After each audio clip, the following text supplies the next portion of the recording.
Hi there, I'm Derek Essery with the Walker Essery team at Coldwell Banker Realty, and today I'm going to be breaking down what the Gilroy and Morgan Hill real estate market did this past quarter 3 of 2025.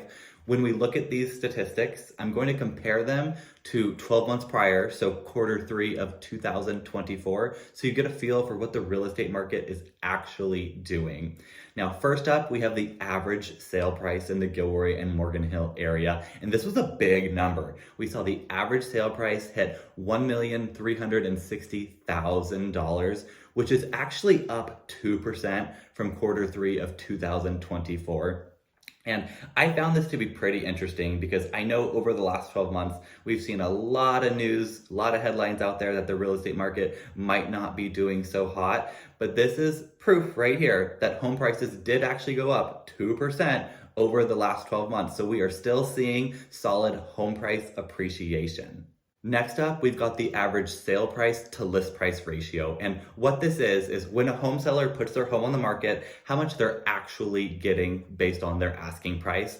And this past quarter, so quarter 3, 2025, we saw sellers get 99.2% of their asking price. So they're basically getting list price. Now, if we compare that to quarter 3 of 2024, it is down about 2%. So in that market, we were seeing things sell for about 1 to 2% over a seller's asking price. We are now seeing it sell between 1% under to right about at their asking price. And I will tell you, this is always an interesting statistic, because it really depends on the pricing strategy when a home is brought to the market. In super hot markets where things are really competitive, it's not uncommon for a home seller to bring their home on the market, advertise a price that's not actually realistically what it would sell for because it's actually worth more. But when we see the market start to change a bit and there's less buyers out, it becomes more common to see home prices listed at where they're actually worth. Now we can talk about the actual number of homes that sold in quarter 3. And this was actually a really positive number. We saw 236 homes between Morgan Hill and Gilroy sell in quarter 3. And that's actually up 12% from quarter 3 of 2024. So that tells you there are more people making moves, there's home sellers bringing their homes to the market, and there's definitely buyers out there swooping up these properties.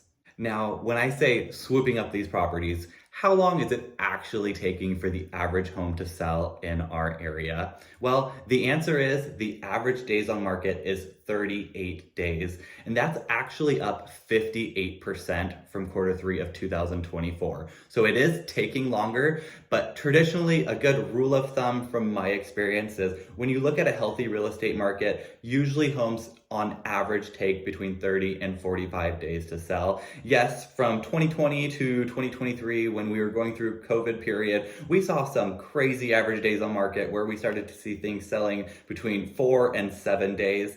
38 days is actually a very healthy market. It gives buyers some time to actually think and make sure they want to proceed with a purchase. And it gives sellers the time to figure out where they're going next, start packing, and everything that is involved with, making that next move.